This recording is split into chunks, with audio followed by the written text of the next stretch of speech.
بسم الله الرحمن الرحيم. الحمد لله رب العالمين، والصلاة والسلام على رسوله الكريم محمد صلى الله عليه وعلى آله وصحبه وسلم.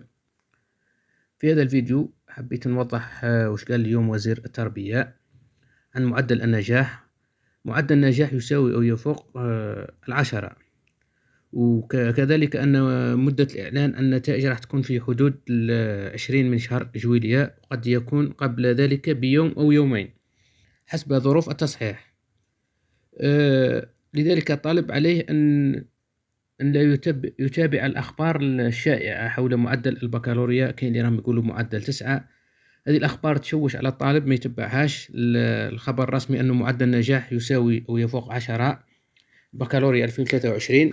مدة الإعلان راح تكون إن شاء الله في 20 من شهر جويلية. وكما قال أن مدة التعليم الابتدائي 5 سنوات، عكس ما يشاع حول إرجاع نظام قديم 6